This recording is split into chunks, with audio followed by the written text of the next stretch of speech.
เราพูดถึงข่าวสะพานมิตรภาพไทยลาวแล้วนะครับเรามาดูบทวิเคราะห์นะครับบทวิเคราะห์บทสัมภาษณ์บทสรุปนะครับเขาบอกว่าสะพานมิตรภาพไทยลาวแห่งที่5บึงกาฬบริคำไซเนี่ยมันจะสามารถที่จะพลิกโฉมเศรษฐกิจลุ่มน้ำโขงนะครับจากหน้ามือเป็นหลังมือได้เลยนะครับนะโดยของเดิมเนี่ยการไปมาหาสู่กันเนี่ยเขาจะต้อง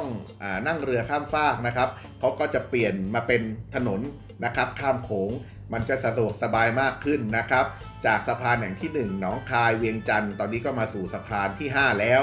ตลอดหลายปีที่ผ่านมาครับพี่น้องการเดินทางข้ามชายแดนจากจังหวัดบึงกาฬของประเทศไทยไปยังแขวงบริคำไซของสปป.ลาวเนี่ยมันจะต้องอาศัยเรือข้ามฟากนะครับนะเรือข้ามโขงอย่างเดียวเลยนะซึ่งจะใช้เวลาประมาณ20นาทีครับค่าโดยสารเฉลี่ยอยู่ที่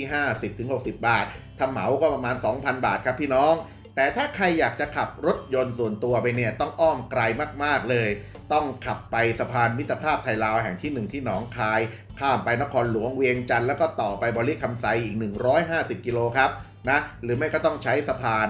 มิตรภาพไทยลาวแห่งที่3นครพนมข้ามไปคำม่วนแล้วก็ต่อไปบริคำไซเกือบอีก200กิโลครับแม่เสียทั้งเวลาค่าใช้จ่ายเลยครับนะท่านทองฤทธิ์ฟองศรีนวลครับหัวหน้าแผนกโยธาธิการและขนส่งแขวงบริคำไซสปป.ลาวครับก็บอกเองเลยนะครับว่าถ้าไม่มีสะพานแล้วเนี่ยการเดินทางของชาวบ้าน2ประเทศเนี่ยลำบากจริงๆลำบากหลายเนาะนะครับโดยในช่วงที่น้ำหลากหรือช่วงฤดูแล้งนะครับการเดินทางข้ามฟากเนี่ยมันเสียเวลาครับแถมยังต้องผ่านพิธีการศุลกากร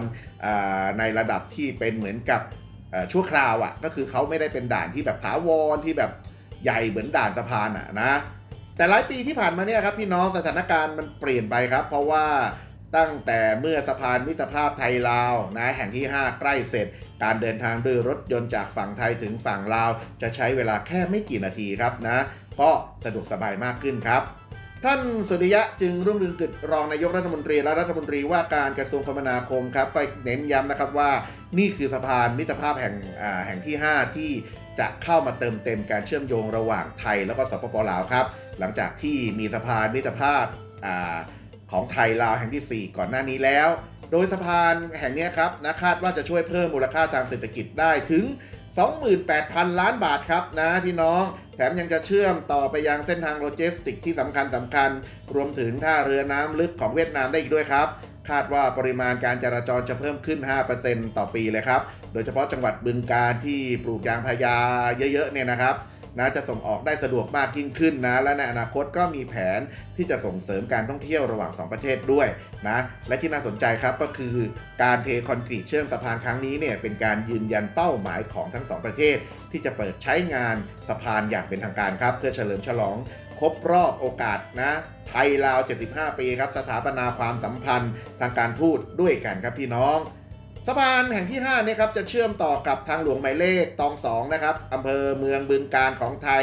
กับถนนสาย13เมืองปากสันแขวงบริคำไซของลาวครับตัวสะพานเองก็มีลักษณะที่โดดเด่นไม่เหมือนใครเลยครับเพราะเขาออกแบบเสาหลักของสะพานให้เป็นรูปแคนนะฮะแคนก็คือแคนที่เขาเป่านะเครื่องดนตรีเนี่ยนะเป็นเครื่องดนตรีพื้นบ้านของลุ่มแม่น้ำโขงครับเพื่อสื่อถึงวัฒนธรรมร่วมกันนะความสัมพันธ์ที่แน่นแฟ้นของ2ประเทศครับแม่สวยงามนะครับแล้วก็มีความหมายจริงๆตอนนี้ครับก็สร้างไปแล้วความคืบหน้าก็คือ98% แล้วนะเหลือนะครับความคืบหน้า 98% แล้วครับเหลือแค่เร่งหารือเรื่องข้อตกลงการผ่านแดนการบำรุงรักษาเพื่อให้เปิดใช้อย่างเป็นทางการในเดือนธันวาคม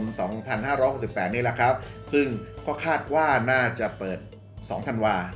นะ2 ธันวาก็เป็นวันชาติลาวนะครับคาดว่าอย่างนั้นถ้าไม่มีอะไรผิดพลาดนะครับข่าวนี้ก็ต้องขอบคุณข้อมูลข่าวจากไทย PBS ครับโอเคช่วยสนับสนุนรายการของเรานิดหนึ่งนะครับเพื่อเป็นกำลังใจให้กับพวกเราในการเข้าไปกดลิงก์ตะกร้าสินค้านะครับ